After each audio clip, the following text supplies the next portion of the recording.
हरे कृष्णा, राधे राधे, जय जगन्नाथ। आप सभी को तीसरा सोमवार की हार्दिक शुभकामनाएं। फ्रेंड्स, आज इस वीडियो में हम तीसरा सोमवार व्रत में प्रयुक्त होने वाली पूजा सामग्री के बारे में जानेंगे, यानी कि जगन्नाथ जी की पूजा में प्रयुक्त होने वाली सामग्री के बारे में जानेंगे। और साथ ही जानेंगे कि जगन्नाथ जी में एकादशी माता उल्टी क्यों लटकी हुई है। तो सबसे पहले जान लेते हैं तीसरा सोमवार के व्रत में प्रयुक्त होने वाली सामग्री। चैत्र मास के सभी सोमवार को तीसरा सोमवार का व्रत और पूजन किया जाता है। यह व्रत उन्हीं लोगों के घरों में होता है जिनके घर का कोई भी सदस्य श्री जगन्नाथ धाम की यात्रा कर आ चुका हो। इस व्रत में टेसु के पुष्प से पूजा करने का विधान है, इसलिए इस व्रत को तीसरा सोमवार का व्रत कहते हैं। तो आइए जान लेते हैं तीसरा सोमवार के व्रत में प्रयुक्त होने वाली सामग्री। सबसे पहले हमें चाहिए जगन्नाथ जी की फोटो। उसके बाद हमें एक कपड़ा लेना है लाल या पीले रंग का, जो हम पाटा बिछाएंगे उसके ऊपर यह कपड़ा हमको बिछाना है। फिर हमें लेनी है एक मटकी। उसके बाद हमें लेने हैं कुसुम यानी कि टेसु के फूल, जो कि इस व्रत में महत्वपूर्ण माने जाते हैं। उसके बाद हमें लेना है गुड़, धनिया। जो गेहूं की बालियां होती हैं उनको भूनकर उनमें गुड़ मिलाया जाता है, उसे गुड़ धनिया बोला जाता है। फिर हमें भोग हेतु चरणामृत लेना है। आम की बोर और कच्ची आमियां लेनी है। उसके बाद हमें लेने हैं फल, 5 संतरे, 5 ककड़ी, 5 खीरा और कोई फल जो आप चाहें वो रख सकते हैं। उसके बाद हमें लेनी है पूरियां, छोटी छोटी बनानी है, जिनको हम लोग खूट कहते हैं। पुआ, हलवा, गुंजिया, यह सब चीजें हमें जो मटकी ली है मटकी में भरनी होती है। उसके बाद एक बड़ा सा पुआ बनाकर मटकी के ऊपर ढक्कन लगाकर रखना होता है। दक्षिणा भी हमें रखनी होती है। देसी घी में ही सारा भोजन बनाना होता है। इस दिन हम लोग रिफाइंड या सरसों के तेल का प्रयोग नहीं करते हैं। जल कलश और जगन्नाथ जी की बेद, जो कि 5 या 7 होनी चाहिए। धूप बत्ती, दीपक, अक्षत, कुमकुम, हल्दी का तिलक और आटे के बने हुए 5 दिए, जो कि हम घरों में ही बना लेते हैं, वह दिया ही जलाना चाहिए। उसके बाद जब ये दिए जल जाते हैं तो थोड़ी देर बाद जब हम लोग इन्हें हटाते हैं तो ये बहुत कैड़े कैड़े बन जाते हैं और दियों को हम लोग अपने राशन में डाल देते हैं, जिससे कि साल भर हम लोग के यहाँ अन्न धन की कमी नहीं रहती है। गेहूं की बाली और सिंदूर, इतनी चीजें लेने के बाद अगर हम जगन्नाथ स्वामी जी की पूजा बहुत मन लगाकर करते हैं तो बहुत ही शुभ तथा उत्तम फल देने वाला होता है और सारी दरिद्रता घर से दूर हो जाती है। और सबसे जरूरी बात, शुरू में जब हम पूजा शुरू करते हैं तो जगन्नाथ जी की बेद जो होती हैं उनको हम जल और थोड़े से दूध लेकर उनको धोते हैं। तो जो धोमन होती है उसको एक थाली में लेकर पूजा करने के बाद उसका छिड़काव हम पूरे घर में कर देते हैं, जिससे हम लोगों के घर से दरिद्रता का नाश हो जाता है और हमारे घर में उन्नति होती है और धन धान्य से परिपूर्ण हो जाता है। तो हमें आने वाले दिनों में जो भी सोमवार पढ़ रहे हैं उनमें किसी भी सोमवार को आप जगन्नाथ जी की पूजा कर सकते हैं। इस पूरे विधि विधान से अगर आप पूजा करेंगे तो यह ही उत्तम फल देगा और जगन्नाथ जी की कृपा आप पर बनी रहेगी। अब आइए जान लेते हैं कि जगन्नाथ जी में एकादशी माता उल्टी क्यों लटकी हुई है। एकादशी के दिन हर जगह चावल खाना वर्जित होता है, लेकिन जगन्नाथ जी के महाप्रसाद में चावल का ही सेवन किया जाता है और भक्त इसे भगवान जगन्नाथ जी का प्रसाद कहते हैं। तो एकादशी के दिन जगन्नाथ जी में चावल का सेवन क्यों किया जाता है, वहां पर वर्जित क्यों नहीं है, और जगन्नाथ जी में एकादशी माता क्यों उल्टी लटकी हुई है, आइए जानते हैं इस कथा के माध्यम से। बात उस समय की है जब सतयुग का समय था। भगवान श्री विष्णु के श्री अंग से एक परम तेजस्वी शक्ति उत्पन्न हुई, जिनका नाम था एकादशी देवी। उनका जन्म इसीलिए हुआ था कि वे संसार से पाप का नाश कर सकें। ठाकुर जी ने उन्हें निहारते हुए एक विशेष वरदान दिया। बोले, देवी महीने में 2 दिन तुम्हारा राज चलेगा। जो भी मनुष्य उस तिथि पर अन्न विशेषकर चावल पाएगा, उसके सारे संचित पाप उस अन्न में समा जाएंगे और जो तुम्हारी शरण में रहकर व्रत करेगा उसे साक्षात मेरा धाम प्राप्त होगा। एकादशी माता जो थी उन्हें अपनी इस शक्ति पर बड़ा गर्व हो गया। हो भी क्यों ना, तीनों लोकों में उनका भय था। स्वर्ग हो या पाताल, उस दिन कहीं चूल्हा नहीं जलता था।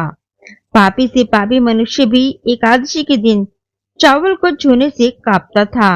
अपनी विजय पताका फहराती हुई अहंकार में डूबी एकादशी माता एक दिन नीलांचल धाम यानी कि हमारे जगन्नाथपुरी पहुंची। जैसे ही उन्होंने मंदिर के सिंह द्वार में अपना पहला कदम रखा, उनको लगा कि शायद वे रास्ता भटक गई हैं। उनका दिमाग चकरा गया। आज एकादशी की पावन तिथि थी, पर यहाँ का नजारा तो बिल्कुल उलट था। आनंद बाजार में हजारों भक्त बैठे थे। कोई भूखा नहीं था, कोई प्यासा नहीं था। सबके सामने मिट्टी के कुल्हड़ों में गर्मा गर्म अन्न परोसा जा रहा था।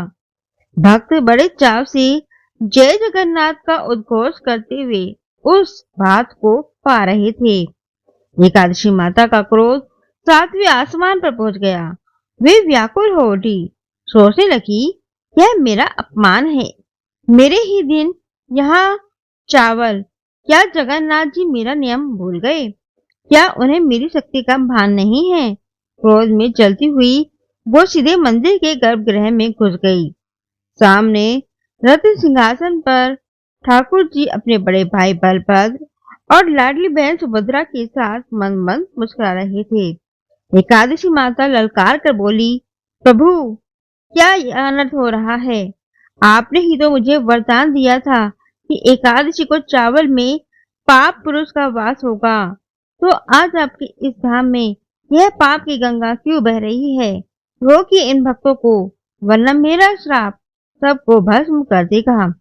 ठाकुर जी ने बड़े प्रेम से देखा और शांत स्वर में बोले, देवी, शांत हो जाओ। जो तुम देख रही हो वो साधारण चावल नहीं है, वो कैवल्य है। वो मेरा महाप्रसाद है। यह साक्षात मेरी झूठन है और मेरी झूठन में कोई पाप निवास नहीं कर सकता है। इसके सामने कोई तिथि, कोई नक्षत्र, कोई नियम बड़ा नहीं है। परंतु एकादशी माता का अहंकार जो था वह बहुत बड़ा हो चुका था। उनको लगा कि भगवान केवल अपने भक्तों का पक्ष ले रहे हैं। वे जिद पर अड़ गई, बोली, नहीं प्रभु, नियम तो नियम होता है। अगर सारी दुनिया चावल नहीं पा रही है तो पूरी में भी कोई नहीं पाएगा। मैं अभी जाकर उन भक्तों के पतलों से वह अन्न छीन लूंगी। जैसे ही एकादशी माता पलटी और उन्होंने महाप्रसाद को रोकने के लिए अपना हाथ उठाया, तभी अचानक मंदिर का पूरा वातावरण बदल गया।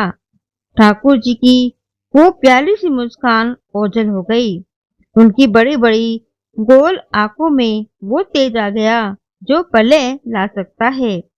क्योंकि ठाकुर जी सब कुछ सह सकते हैं, अपना अपमान सह सकते हैं, लेकिन अपने भक्त और अपने प्रसाद का अपमान उनसे सहन नहीं होता। ठाकुर जी की एक ओंकार गूंजी जिसने पूरे नील सैल पर्वत को हिला दिया। वे कड़क आवाज में बोले, रुको देवी, तुमने मेरे महाप्रसाद को पाप कहने का दुस्साहस कैसे किया? क्या तुम भूल गई कि यह महाप्रसाद साक्षात ब्रह्म है? इसके सामने वेद, पुराण और स्वयं तुम जैसी शक्तियां भी छोटी पड़ जाती हैं। पर प्रभु, नियम है तो आपका ही बनाया हुआ है। अगर आज भक्त चावल पाएंगे तो मेरा व्रत खंडित हो जाएगा। मेरा मान कहाँ रहेगा? सुनो एकादशी, मंदिर की इस चौखट के बाहर पूरी दुनिया में तुम्हारा ही राज चलेगा। वह जो भी अन्न पाएगा उसे निश्चित ही पाप लगेगा। लेकिन यह श्री क्षेत्र है, यह मेरी पुरी है। यहाँ केवल एक ही नियम चलता है, प्रेम का नियम। यहाँ मेरे हाथ से निकला हुआ एक एक दाना अमृत है। यहाँ तुम्हारा कोई बस नहीं चलेगा। लेकिन एकादशी माता फिर भी नहीं मानी। वे बोली, मैं यह अन्याय नहीं होने दूंगी। मैं इस सिंह द्वार पर खड़ी रहूंगी और जो भी भक्त यहाँ महाप्रसाद पाएगा मैं उसके सारे पुण्य छीन लूंगी। अब ठाकुर जी का धैर्य समाप्त हो चुका था। उन्होंने अपनी योग माया का आह्वान किया। बोले, अपनी इस शक्ति पर तुम्हें बहुत अभिमान है ना, तो आज से तुम्हारी यह शक्ति इस मंदिर की चार दीवारी के भीतर शून्य हो जाएगी। अगले ही पल एक चमत्कार हुआ। एक अदृश्य दिव्य जंजीरों ने एकादशी माता को जकड़ लिया। ठाकुर जी के आदेश पर उन्हें मंदिर के ईशान कोण में ले जाया गया और वहां उन्हें उल्टा लटकाकर बांध दिया गया। ठाकुर जी ने श्राप दिया, अब तुम यही बंदी बनकर रहोगी। तुम्हारी आंखों के सामने साल के 365 दिन, यहाँ तक कि एकादशी के दिन भी मेरे भक्त भर पेट महाप्रसाद पाएंगे। तुम सब देखोगी पर किसी को रोक नहीं पाओगी। यहाँ मेरी आज्ञा के बिना तुम एक पत्ता भी नहीं हिला सकोगी। एकादशी माता छटपटाने लगी। वो रोते हुए बोली, प्रभु यह तो घोर अन्याय है। अगर मैं यहाँ ऐसे ही बंदी रहूंगी तो संसार मेरा सम्मान करना छोड़ देगा। क्या भक्त मुझे भूल जाएंगे? उनका सारा अहंकार मिट्टी में मिल चुका था। उन्हें समझ आ गया था कि मर्यादा पुरुषोत्तम के नियम भी उनके प्रेम के आगे हार जाते हैं। ठाकुर जी जो करुणा के सागर हैं, उनका दिल पसीज गया। सजा तो मिल चुकी थी पर वे तो भक्त वत्सल हैं। उन्होंने बंदी बनी हुई एकादशी माता के पास जाकर एक अनोखा समझौता किया। ठाकुर जी बोले, देवी घबराओ मत, मैं तुम्हारा अपमान नहीं होने दूंगा। आज से एक नई रीत चलेगी। पुरी में एकादशी के दिन भक्त पेट भरकर महाप्रसाद पाएंगे, उन्हें कोई पाप नहीं लगेगा। लेकिन तुम्हारे सम्मान की रक्षा के लिए वे उस महाप्रसाद को पाने से पहले अपने मस्तक से लगाएंगे, उसे दंडवत प्रणाम करेंगे और मन ही मन कहेंगे, हे एकादशी माता, यह साधारण अन्न नहीं प्रभु का प्रसाद है। मैं इसे प्रभु की आज्ञा मानकर ग्रहण कर रहा हूँ। मेरा व्रत खंडित ना हो। एकादशी माता इस सम्मान से प्रसन्न हो गई। उन्होंने वचन दिया, प्रभु जी जो भक्त इस भाव से पुरी में महाप्रसाद पाएगा मैं उसके पाप नहीं गिनूंगी, बल्कि उसे दोगुना पुण्य प्रदान करूंगी। यही कारण है कि आज भी पूरी दुनिया की इकलौती ऐसी जगह है जहां एकादशी के दिन आनंद बाजार में हजारों भक्त बड़े ही आनंद से महाप्रसाद पाते नजर आते हैं। वहां मान्यता है कि यदि एकादशी के दिन आपको महाप्रसाद मिल जाए और आपको यह सोचकर उसे ठुकरा दिया कि आज मेरा व्रत है, तो वह साक्षात जगन्नाथ जी का तिरस्कार माना जाता है और उसका भारी पाप लगता है। आज भी मंदिर के बेड़ाकाली मंदिर के पास एकादशी माता की मूर्ति स्थापित है, जहां वे मौन रहकर सब देखती हैं पर किसी को भी टोकती नहीं। यह कथा हमें सिखाती है कि धर्म के नियम तो बहुत हैं, पर प्रेम और ठाकुर जी का प्रसाद उन सब नियमों से ऊपर है। क्या आपने कभी ठाकुर जी का यह अलौकिक महाप्रसाद पाया है? अगर कभी पूरी जाए तो नियम के चक्कर में प्रसाद मत छोड़ना। अगर आपको हमारे जगन्नाथ जी की यह लीला पसंद आई तो वीडियो को लाइक करें, शेयर करें, सब्सक्राइब करना ना भूलें। जय जगन्नाथ जी, जय काशी।